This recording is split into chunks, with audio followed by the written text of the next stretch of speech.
የቅባ ቅዱስ ነጋዴዎች፣ የእምነት ነጋዴዎች፣ የገዳም ነጋዴዎች፣ የጸሎት ነጋዴዎች፣ የመቁጠሪያ ነጋዴዎች እንሰማለን እኮ አንዳንዶች ጸሎትን እንኳን ሳይቀር በገንዘብ እየቸበቸቡ ያሉ እንዳሉ እኮ እንሰማለን። በነጠላ ውስጥ የተደበቀ አስመሳይነት፣ በምንኩስና ቆብ ውስጥ የተደበቀ አስመሳይነት፣ መቅደሱን ገበያ፣ መድረኩን መቸርቸሪያ፣ ስልጣነ ክህነቱን የንግድ ተቋም ፒኤልሲ፣ ምስጢራተ ቤተ ክርስቲያንን እንደ ሸቀጥ መቸብቸቢያ ጥሬ ዕቃ፣ ስብከቱና ዝማሬው ለድርድር የሚያቀርብ ይሄ እንዴት ያሳፍራል ወገኖች!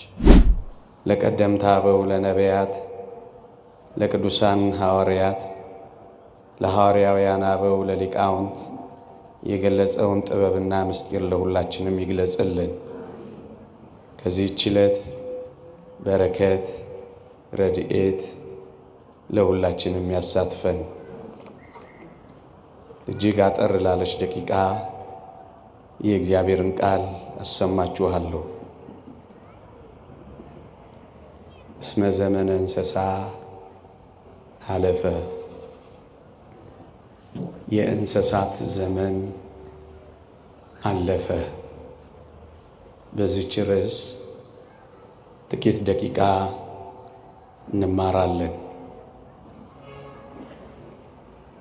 ይህ ሳምንት ጌታችን መድኃኒታችን ኢየሱስ ክርስቶስ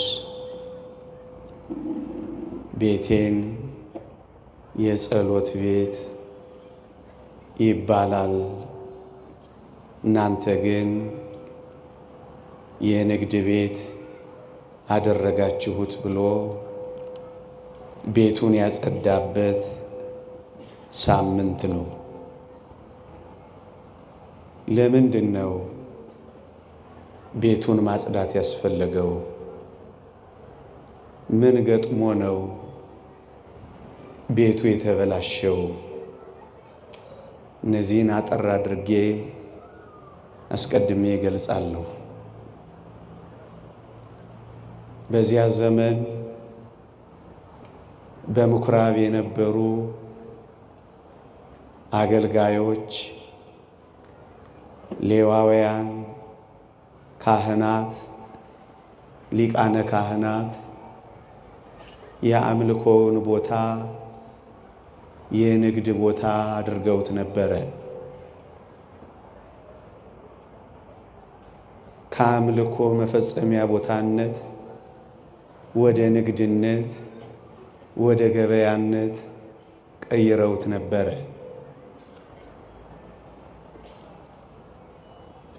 ከሩቅ አገር መስዋዕት ሊሰዉ የሚመጡ፣ መስዋዕት ለማቅረብ የተጉ ብዙ ሰዎች ለኃጢአት ስርየታቸው ላም፣ በግ፣ ፍየል ይዘው ይመጣሉ እና ምን ያደርጋሉ?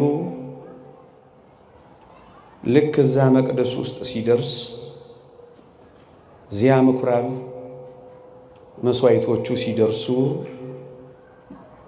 እነዚህ አገልጋዮች መስዋዕቱን ይዘው የመጡትን ሰዎች እነዚህ ከስተዋል፣ እነዚህ ገርጥተዋል፣ እነዚህ መንምነዋል፣ አንቀበላችሁም ይሏቸዋል። ብቻ ምን አለፋችሁ በመንገድ ላይ ከለፉት በላይ በዚያች በቤተ መቅደስ በጸሎት ቤት በምኩራባ ያንገላቷቸዋል። ከአራዊት ጠብቀው ታግለው ያመጧቸውን መስዋዕቶች እዚያ የጸሎት ቦታ ላይ ያሉ አራዊቶች፣ ቅድም ያልኳቸው ነጋዴዎች ይበሉባቸዋል። ሌባ እንዳይነጥቃቸው እጅግ በጣም ተጠንቅቀው ለመስዋዕት ያመጧቸውን ምኩራብ ውስጥ ቤተ መቅደስ ውስጥ ያሉ ሌቦች ደግሞ እንደገና ይዘርፏቸዋል። ይህንን የተወደደ መድኃኒታችን ኢየሱስ ክርስቶስ ያውቃል። ለዚህ ነው ይህንን የፋሲካ በዓላቸውን የአይሁድ ፋሲካ ብሎ የጠቀሰው። በዓላቸውን ጠልቶታል።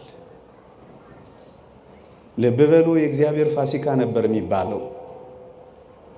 አሁን ግን የእግዚአብሔር መሆኑ ቀረና የአይሁድ ፋሲካ መባል ነው የተጀመረው። እግዚአብሔር ሲጸየፍ እንደዚህ ነው። ምእመናን እግዚአብሔር ጾማችንን፣ እግዚአብሔር ጸሎታችንን፣ እግዚአብሔር በዓላችንን፣ እግዚአብሔር መቅደሳችንን፣ እግዚአብሔር አገልግሎታችንን እንዳይጸየፈው ያስፈራል። ምእመናን እግዚአብሔር የኔ ነው ይላል እንጃ።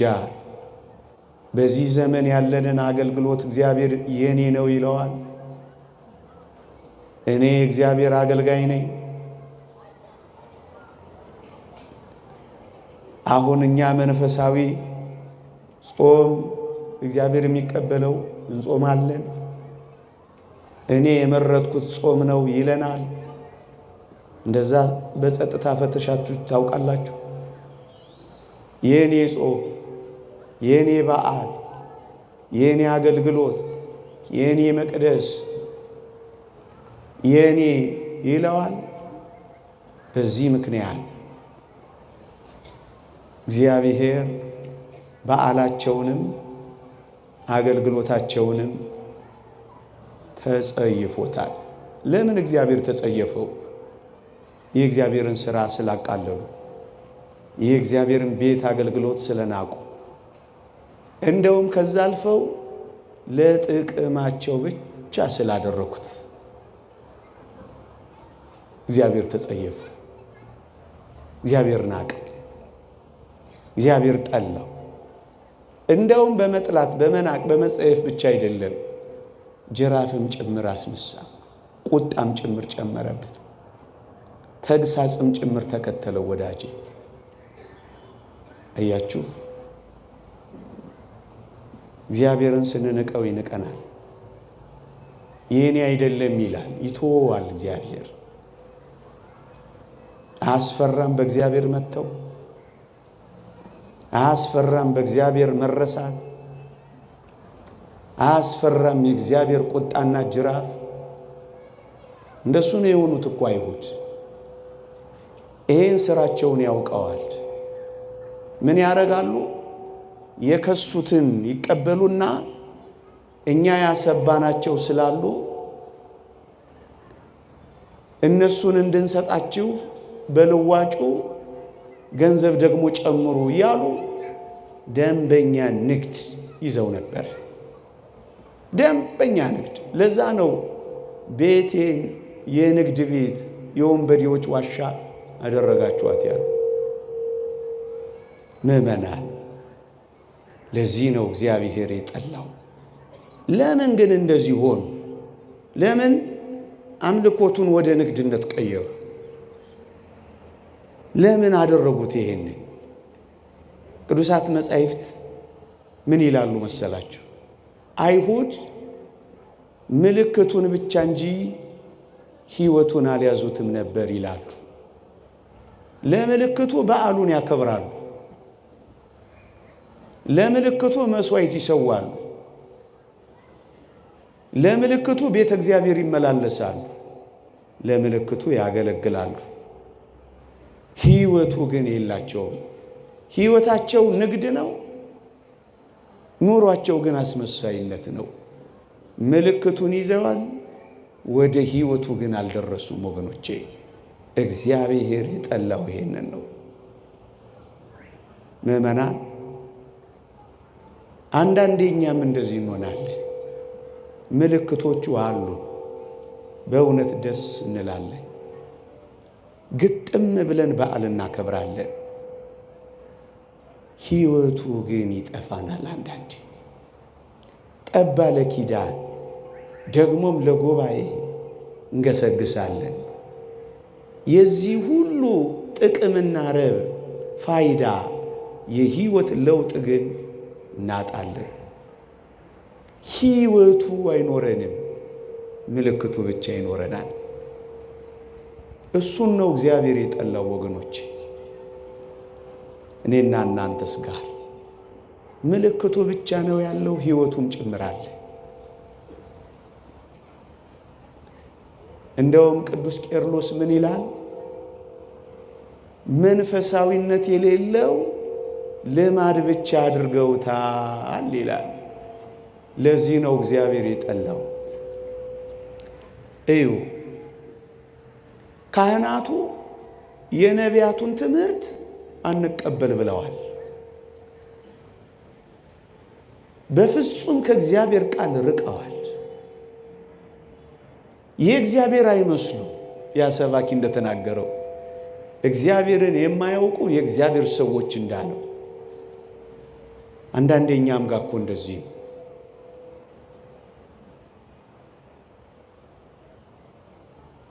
እንዴት ያስፈራል መሰላችሁ? መንፈሳዊነት የሌለው ልማድ ብቻ ነው የሚሆነው። ትምህርቱ ልማድ ይሆንብናል። ስለዚህ መንፈሳዊነቱ ግን ይጠፋል። ማስቀደሱ ልማድ ይሆንብናል፣ መቀደሱ ግን ይጠፋል። መጸለዩ ልማድ ይሆናል፣ ማነብነብ ብቻ ይሆናል። ልብንም ነፍስንም የማይነካ ይሆናል። እንደውም አንዳንድ ጊዜማ አስመሳይነት ሁሉ ይጨመርበታል። መልአከ ኤዶም ኤፍሬም እሸቴ እንዳለው መንፈሳዊነት እንዳለው መንፈሳዊ መሳይ፣ በዩኒፎርም ውስጥ የተደበቀ መንፈሳዊነት፣ በነጠላ ውስጥ የተደበቀ አስመሳይነት፣ በምንኩስና ቆብ ውስጥ የተደበቀ አስመሳይነት። ምእመናን፣ መጽሐፍ ቅዱስ ከአታላይቱ ይልቅ ከዳተኛይቱ ጸደቀች የሚለው ይሄንን ነው። በጣም አታላዮች እንሆናለን። ሲያዩን መንፈሳውያን፣ ሲፈትሹን ግን የባስን ዓለማውያን ሆነን እንገኛለን። እግዚአብሔርን ለጭምብልነት፣ እግዚአብሔርን ለከለላነት ብቻ እንጠቀምበታለን። መንፈሳዊነት የሌለው ይሄ ነገር ይጮሃል፣ እየከረመ ይጮሃል። መንፈሳዊነት የሌለው ልማድ ብቻ ስላደረጉት እግዚአብሔር ተጸየፈው፣ እግዚአብሔር ጠላው። እሱን ነው የሚለው። ለዚህ ነው ጅራፍ ያነሳው ወገኖች። እኛም እንደዚህ ከኖርን እግዚአብሔር ይጠላዋል፣ ይጸየፈዋል ኑሯችንን ወገኖች። ወይ መንፈሳዊ መሆን ወይ ክርስቶስ እንደኖረ መኖር ነው። እሱ ጭምት ነበር፣ እኛም ጭምቶች። እሱ የዋህ ነበር፣ እኛም የዋሆች። እሱ ትሁት ነበር፣ እኛም ትሁታን። እሱ ጸጥተኛ ነበር፣ እኛም ጸጥተኞች። ወይ እንደሱ መኖር። ምእመናን፣ አስመሳዮችን አይሁድ እንደሱ ነው የሆኑት። ለዚህ ነው የጠላባቸው፣ በማስመሰላቸው ነው የጠላባቸው፣ ጅራፍ ያነሳባቸው። ለዛ ነው። ይመስላል ግን አይደለም። ስለዚህ ጅራፍ አነሳ ጌታችን። ለዚያ ነው የተቆጣባቸው። ምእመናን፣ እኛንም እንዳይገስጸን፣ እኛንም እንዳይቆጣ፣ አስመሳይነት ሳይሆን ሕይወቱን መኖር መጀመር አለብን። ልማድ ብቻ ሳይሆን ጠለቅ ያለ ሕይወቱንም መጀመር መቻል አለብን። እሱን ስናደርግ ነው ከእግዚአብሔር ተግሳጽ የምንወጣው። የተወደዳችሁ ክርስቲያኖች፣ ጥቂት ነገሮችን ለመናገርና ለማብራራት በጎችን፣ ላሞችን እና ርግብን ክርስቶስ አስወጥቷቸዋል፣ አባሯቸዋል። ግን ምእመናን ምን አይነት ትዕግስተኛ እንደሆነ ይሄን አምላካችንን ላሳያችሁ። 4 ፋሲካዎች አክብረዋል። በመጀመሪያው ፋሲካ ነው የዮሐንስ ወንጌል ምዕራፍ 2 የሚጀምረው። 4ኛው ፋሲካ ደግሞ ማቴዎስ ወንጌል ምዕራፍ 21 ላይ ነው። በ4ቱም ፋሲካ ክርስቶስ ታግሷቸዋል። ምን አይነት ፍቅር እንደሆነ እስኪ እዩት። እግዚአብሔርን እየደጋገሙ ሲበድሉ እንዴት እንደታገሳቸው እዩ። በመጀመሪያው በመጨረሻው እዚሁ ተግባር ላይ ተጠምደዋል እነዚህ ሰዎች። ምንም ለውጥ ለማሳየት እንኳን አልፈለጉ። ለዚህ ነው ተግሳጹን ያመጣባቸው። ወገኖቼ አንዳንዴ እኛም እንደዚሁ እንሆናለን። ለከርሞ ያው፣ አምናም ያው፣ ዘንድሮም ያው፣ የሚቀጥለውም ያው፣ ለውጥ የሌለው። ያኔ ነው ጅራፍ ያነሳው፣ ያኔ ነው የምር የገሰጸው። አንድ ሁለተኛ፣ በጣም የሚደንቃችሁ ሰዎቹን አይደለም ያባረረው፣ መስዋዕቱን፣ ለመስዋዕት የሚቀርቡትን ነው ያባረረው ክርስቶስ። ለምን ካላችሁ ወይ ዋናው ማሳየት ማስተማር የፈለገው ርዕሴ ላይ ነው ማርፈው። እስመ ዘመነ እንስሳ አለፈ፣ የእንስሳት ዘመን አለፈ። አሁን የሚሰዋ በሬ፣ አሁን የሚታረድ በግ አይደለም። ነዋ በግዑ ዘእግዚአብሔር ዘያትቱ ያሴስል ኃጢአተ ዓለም፣ የዓለምን ኃጢአት የሚያስተሰርይ በግ ስለመጣ በጎች ምን ያደርጋሉ? መልእክቱ እሱ ነበር። የላሞችና የጊደሮች ደም ጊዜያዊ ስርየትን ስጋን ከመቀደስ ያላለፉ እነዚህ መስዋዕቶች ምን ያደርጋሉ? አሁን ግን ስጋንም ነፍስንም ሕሊናንም ጭምር የሚቀድስ እውነተኛ መስዋዕት በግ ስለመጣ እነዚህ በጎች፣ እነዚህ ላሞች፣ እነዚህ ፍሪዳዎች ምን ያደርጋሉ? ጭብጡና መልእክቱ ግን እሱ ነበር። አልገባቸውም እንጂ ቅዱስ ጳውሎስ የኋለኛውን ሊሽር ሁለተኛውን ሊያቆም የኋለኛውን ይሽራል ይላል። አሁን ጌታችን አዲስ ቤተ መቅደስ አንጽቶ ሊሰጣት ነው ለአዲስ ኪዳኗ ቤተ ክርስቲያን። ስለዚህ ቤቱን ያጸዳው። ቤቱ አያስፈልግም አላለም እንደ አንዳንዶች። ቤቱንም አፍርሱት መቅደስ አያስፈልግም አላለም እንደ አንዳንዶች። መቅደሱን አነጻ፣ ገበታውን ገለበጠ፣ መስዋዕቱን አባረረ።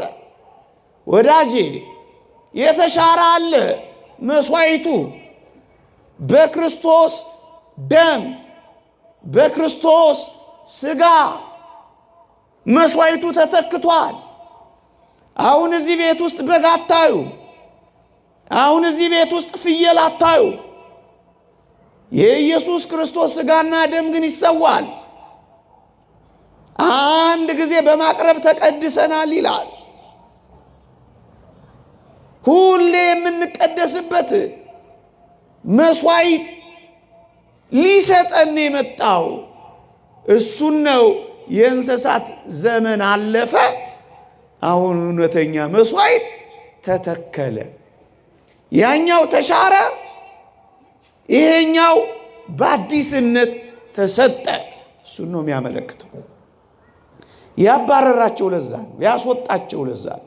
ቤተ መቅደሱን ግን የአሕዛብ የጸሎት ቤት ትሆናለች ነው ያለው። ቤተ መቅደሱ ውስጥ ባለው ቤተ መቅደስ ነው ይሄንን ያነጸው። ወገኖቼ የወርቁንስ ገበታ ምን አስገለበጠው ካላችሁኝ፣ አንድ እግዚአብሔር ቃል አንብብላችሁ እንዲህ ይላል።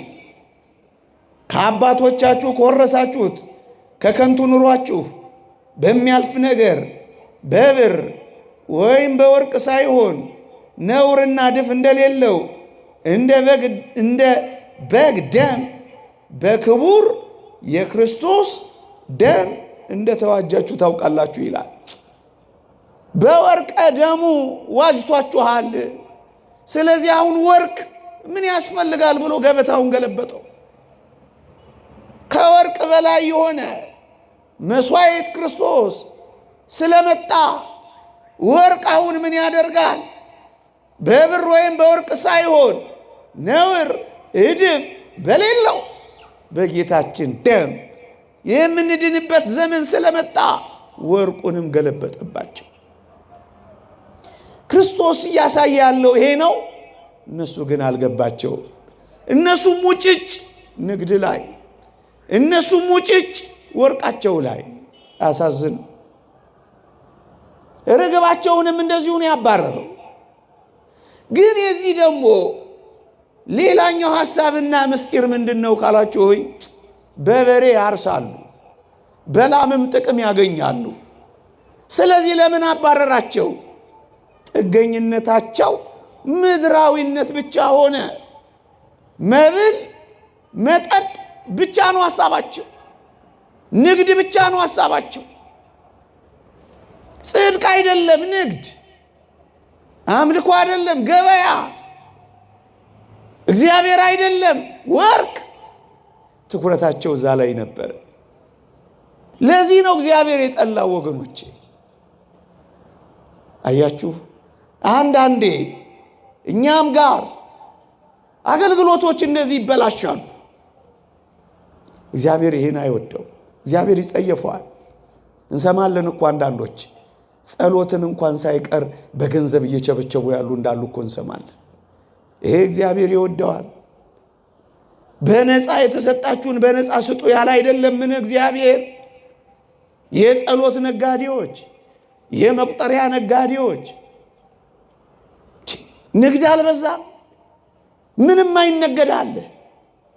የቅባ ቅዱስ ነጋዴዎች፣ የእምነት ነጋዴዎች፣ የገዳም ነጋዴዎች፣ ገዳማት እንኳን አንዳንድ ቦታ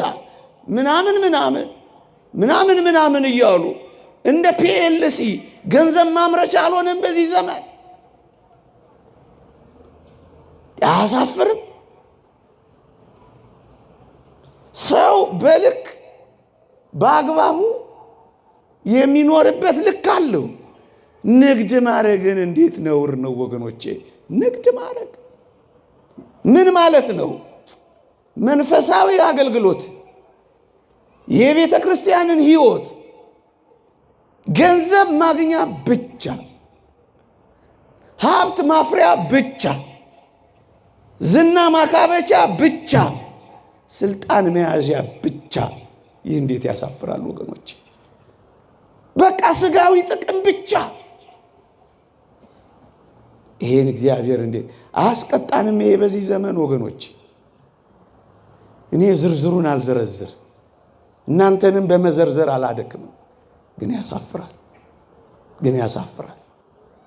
ጥቅም እስካልተገኘበት ድረስ ማገልገል የማይፈልግ ከሆነ ይህ ምንኛ ጅራፍ ያስነሳል።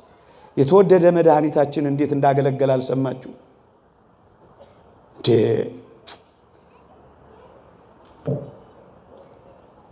ከማንም ጥቅም ሳይፈልግ፣ ከማንም እዚህ ገባ የሚባል ስጦታ ሳይፈልግ ነው እኮ ያገለገለው። ምንም ነገር ወገኖቼ፣ ምንም የሌለው ቅዱስ ጴጥሮስ ጋር አገልግሏል። ክርስቶስ ቤቱ ገብቶ መካከለኛ የሚባል ያቀረበው ያለቀበት ዶኪማስ ጋር አገልግሏል ክርስቶስ። 4 እጥፍ ልካስ ልመልስ ያለ ዘኬዎስ ጋር፣ ኢንቨስተር የመሰለም ጋር አገልግሏል ክርስቶስ። የተወደዳችሁ ክርስቲያኖች፣ እንደዚህ ነው ክርስቶስ ያገለግሉ። ከማንም ጥቅም ሳይጠብቅ፣ ከማንም ሳይፈልግ አገልግሎት ማለት ይሄ ነው። ከዚህ ይልቅ ግን ቅድም ያልኳችሁን ብቻ ጥቅም አድርጎ ንግድ ነው የሚሆነው። እግዚአብሔር ይጸየፈዋል። ምን ያህል ባገኘ ነው ብሎ አስልቶ ሂሳብ ሰርቶ መኖር፣ ይሄ ከአገልግሎት የሚጠበቅ አይደለም። እሱን ነው የሚለው። ይልቁንም የሚያገለግል አሁን እውነተኛ እረኞች፣ እውነተኛ አገልጋዮችን እኮ አይተናል በመጽሐፍ።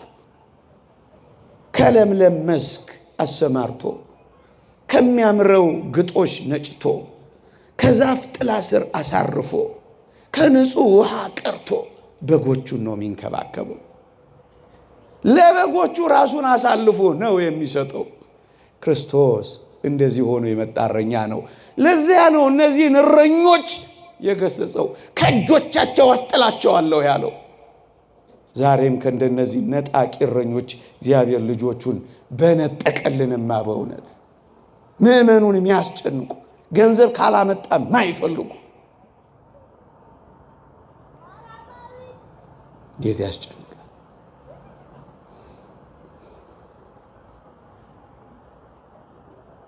እንዴ! አንዳንዴ ይቀየራል። በእኛም ዘመን ጅራፍ እንዳይመጣ ያስፈራል። አገልግሎትን ከጥቅም ጋር ብቻ ሲያያዝ ያስፈራል። ጥቅም ካላገኘ ማያገለግል፣ በነፃ የሚሰጠው ነገር የሌለ፣ መቅደሱን ገበያ፣ መድረኩን መቸርቸሪያ፣ ስልጣነ ክህነቱን የንግድ ተቋም ፒኤልሲ፣ ምስጢራተ ቤተ ክርስቲያንን እንደ ሸቀጥ መቸብቸቢያ ጥሬ ዕቃ፣ ስብከቱና ዝማሬው ለድርድር የሚያቀርብ ይሄ እንዴት ያሳፍራል ወገኖች! ይሄንን ነው እግዚአብሔር የሚጠላው የሚገስጸው። ጅራፍ አንስቶ የሚገርፈው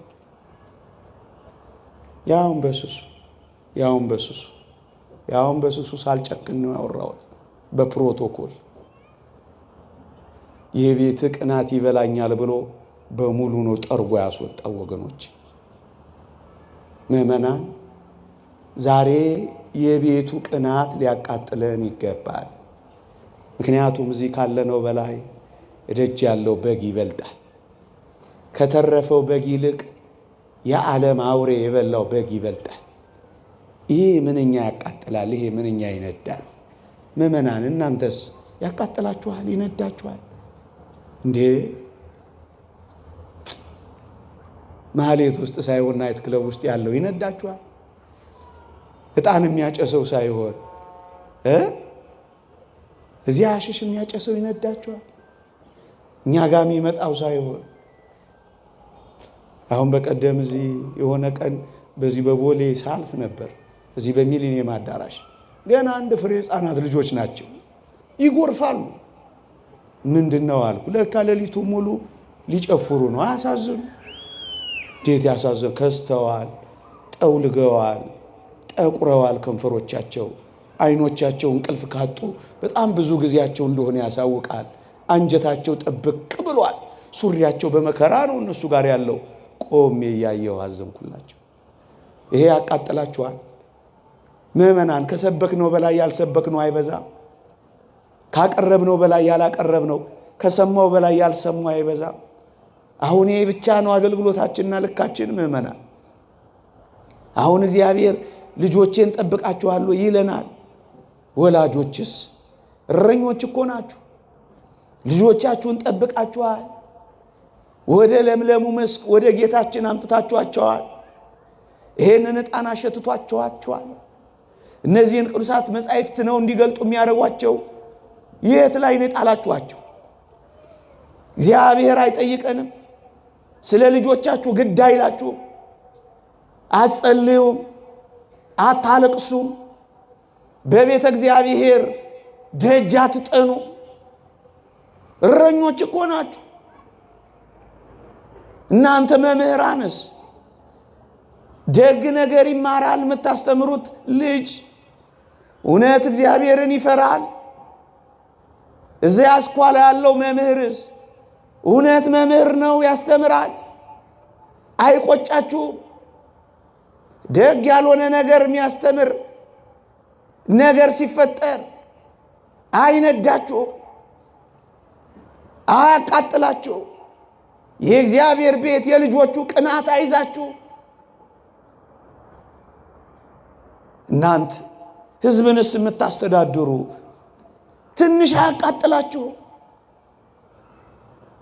የሚንከራተት ሕዝብ ስታዩ፣ ኑሮ የከበደው እንደ ቀንበር የሰበረው ሕዝብ ስታዩ ትንሽ አያሳዝናችሁ?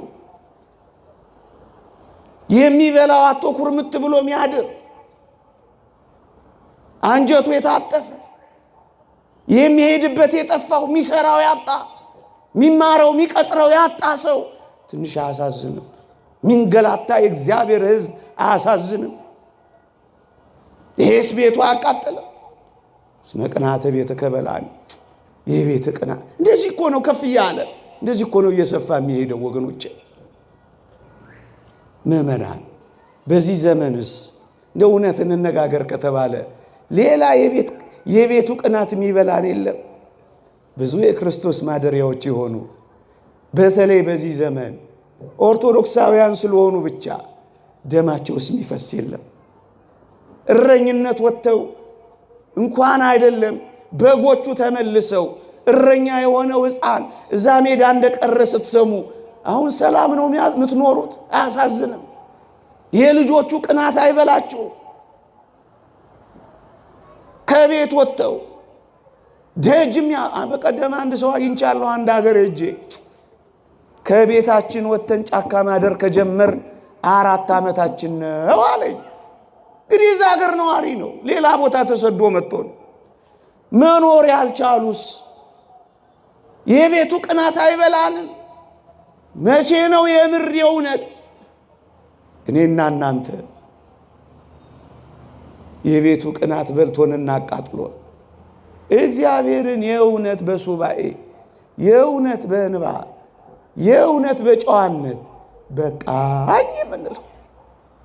የቤቱ ቅናት ይበላኛል፣ ይበላናል፣ ይሰማናል፣ ያቃጥለናል። እንደ ሙሴ እንደ እረኛው ሙሴ ምንድን ነበር ያደረገው? እረኛው ሙሴ ይህ ሕዝብ ከሚጠፋ ከሕይወት መጽሐፍ እኔ ልጥፋ ነዋ ያለው ሙሴ። እንዲህ አይነት እረኞች ያስፈልጉናል። ከመንጋው ፊት የሚበሉ እረኞች ያስፈልጉናል። ስለ በጋቸው የሚሰዉ እረኞች በዚህ ዘመን ያስነሳልን እግዚአብሔር ያስፈልገናል። ያላቸውን የሚተዉ ስለ መንጋው የሚኖሩ በመንጋው የሚኖሩ ሳይሆን ስለ መንጋው የሚኖሩ እንደነዚህ አይነት እረኞች ያስፈልጉናል። ሙሴ እንደሱ ነው ያለው። ይህን ሕዝብ ከመታጠፋ ከሕይወት መጽሐፍ እኔ በፈርዖን ቤት ካለው ቅምጥልነት ይልቅ በግብፅ በፈርዖን ቤት ካለው ጊዜያዊ ተድላ ደስታ ይልቅ በበረሃ ከሕዝቡ ጋር መንከራተትን የመረጠ ድሎትን ምቾትን የናቀ እረኛ ሙሴ አይደለም? ደስ እኮ ነው። የሕዝቡ ቅናት የበላው ሙሴ፣ ከሕዝቡ ጋር አብሮ በበረሃ የሚመላ ሙሴ እንደሱ ነው እረኝነት። እና ሰዓት እንዳልወስድ እንዲህ አይነት ዘመን ላይ የቤቱ ቅናት ሊበላል ምንም ነገር እንኳን ማድረግ ባንችል ንጹህ ሆነን መጸለይ መፍትሄ ነው ወገኖች። የንጽህና ጸሎት፣ የንጽህና ጾም፣ የንጽህና እጆችን መዘርጋት፣ ንጹህ ሆኖ ማልቀስ እግዚአብሔር ይሰማናል። አንድ ቀን ስለ አንዲት የራሔል እንባ አይደል ሕዝቡን ከእሳት ያወጣው? እግዚአብሔር ይሰማናል ምእመናን፣ እግዚአብሔር ያየናል ምእመናን። ስለዚህ እንደ ቀላል ጊዜ አትዩት፣ ግድ የለም። ሌላውና ማስተላለፍ ያለብኝ ግን እንደው የቤቱ ቅናት ሊበላን የሚገባው አሁን ያልኳችሁን ብቻ አይደለም። እኛም እኮ አንዳንዴ ምእመናን ሕይወታችን ንግድ ብቻ ይሆናል። እውነት እንነጋገር ከተባለ ጽድቅንና መንግሥቱን ከማስቀደም ይልቅ የእግዚአብሔርን ስጦታ ብቻ በማስቀደም መኖር ምንድን ነው? ይሄ እንዲሰጠን ብቻ ነው የምንፈልገው። ልጅ አምጣ፣ ትዳር አምጣ፣ ገንዘብ አምጣ፣ ስራ አምጣ፣ አምጣ አምጣ አምጣ ብቻ አምጣ ብቻ። እግዚአብሔርን ማመስገን፣ እስካሁን ስለሰጠን ማድነቅ፣ አንተ የኔ ስለሆንክ ብቻ ብሎ መመሰጥ፣ እግዚአብሔርን ስለ ስጦታው ሳይሆን እግዚአብሔርን ስለ ራሱ ብቻ መፈለግ እንዴት ይደንቃል! እንዴት ይደንቃል! ከዚህ ህይወት ውጪ ግን እግዚአብሔር ሊሰጠን ስለሚችለው ነገር መከተል እሱ ንግድ ነው የሚሆነው። እሱ ገበያ ነው የሚሆነው።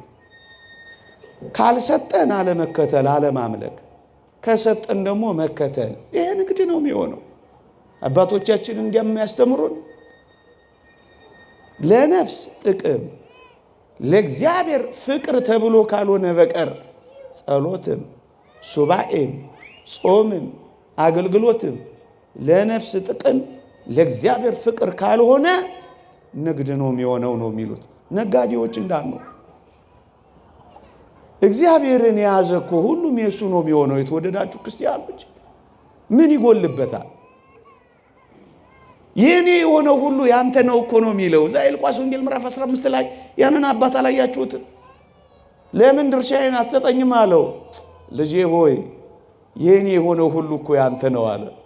እግዚአብሔር ያንተ ከሆነ የእግዚአብሔር የሆነው ሁሉ ያንተ የሆነ የለ።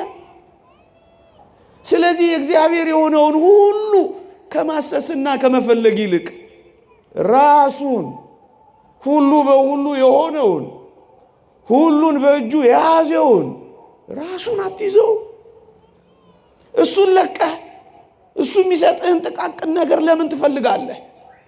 ዋናውን ባለጸጋውን እሱን አትይዘው። እሱን ከያዝክ እኮ ሁሉ ያንተ ነው የሚሆነው። ለነፍስ ጥቅም ለእግዚአብሔር ፍቅር ተብሎ ነው የሚደረገው። አለበለዛ ንግድ ነው፣ ገበያ ነው የሚሆነው። ገበያ ነው የሚሆነው። ሙሴ በውሃ ክርክር ምክንያት እግዚአብሔርን ቢያሳዝን እግዚአብሔር ወደ ከነዓን አትገባም አለው። ልብ በሉ፣ ከነዓን እንደማይገባ ሙሴን ነገረው። ግን ሙሴም እንዳረገ ታውቃላችሁ? አገልግሎቱን የቀጠለው። ምክንያቱም ሙሴ እግዚአብሔርን የተከተለው ስለ ከነዓን አይደለም፣ ስለ ራሱ ስለ እግዚአብሔር ነው። ወዳጄ እግዚአብሔርን የምንከተለው ስለ ራሱ ስለ እግዚአብሔር ነው እንጂ ስለ ምንም ነገር አይደለም። ይልቅ ጸሎት፣ ይልቅ ሱባኤ፣ ይልቅ በየገዳማቱ መንከራተታችንን መዞር፣ የበቁ አባቶች ፍለጋ ዙረታችንን ለነፍስ ጥቅም ለእግዚአብሔር ፍቅር እናድርገው። አለበለዛ ለዕድሜ ማርዘሚያ፣ ለንብረቴ መጥቀሚያ፣ ለግዛቴ ማቅኛ፣ ለጠላቴ መጉጃ እያለ የምንጸልየው ጸሎት የምንይዘው ሱባኤ ንግድ ብቻ እንዳይሆን ያስፈራል። ስለዚህ የነፍስ ጥቅም የእግዚአብሔር ፍቅር ላይ ማተኮር፣ ከዚያ ሌላው ሁሉ ይመጣል፣ ይጨመራል። በቃኝ እስክትለው፣ አቁም እስክትለው፣ ያዘው እስክትለው ድረስ ያጎርፈዋል። መሸከም እስኪያቅት ድረስ ነቅንቆ ጠቅጥቆ ያሳቅፋል። ንግድ እንዳይሆን፣ ንግድ እንዳይሆን ይህ የተሰጠን ሰውነትን በመንፈስ ቅዱስ ጸጋ ሀብት የሆነ የእግዚአብሔር ቤቱ ነን ይላል የእግዚአብሔር ቃል። ማደሪያው ነን እኛ። ይህን ማደሪያውን ሰውነታችንን የተወደዳችሁ ክርስቲያኖች የንግድ ቤት እንዳናደርገው፣ የመጣ የሄደ ሁሉ እንዳይሰማራበት። የእግዚአብሔር ማደሪያ ነው፣ የንጽህና ማረፊያ ነው። የርኩሰት ቤት እንዳና ይህ ንግድ ነው የሚሆነው። ተግሳጽና ጅራፍ የሚያስነሳው ይሄ ነው። ቅድስናን ፍጹም እያደረግን ራሳችንን ከሚያረክሱ ነገሮች እንለይ እንዳለው ቅዱስ ጳውሎስ ቤቱ ነን። ቤቱ ከሆነ ምን እናድርግ? ንጹሕ አድርገን እንጠብቀዋ። እግዚአብሔር የሚያርፍበት እናድርገዋ። ወዳጆቼ እግዚአብሔር በዚህ ሰውነት እንዲያርፍ ንጹሕ ሆኖ መጠበቅ አለበት። ቤቴ ይለዋል። ቤቱ ነን አላለም ቅዱስ ጴጥሮስ? እሱ ደግሞ ቤቴ ይለዋል። እኔ በእርሱ እሱም በእኔ ያድራል እንዳለው እንዲያድርብን ምን እናድርግ? እናጽደዋ፣ ንጹሕ እናርገዋ። የአምልኮት ሕይወት መፈጸሚያ መንፈሳዊ ቤት ለመሆን እንሰራ። ያን ጊዜ እግዚአብሔር በዚህ ሰውነት ያድራላ።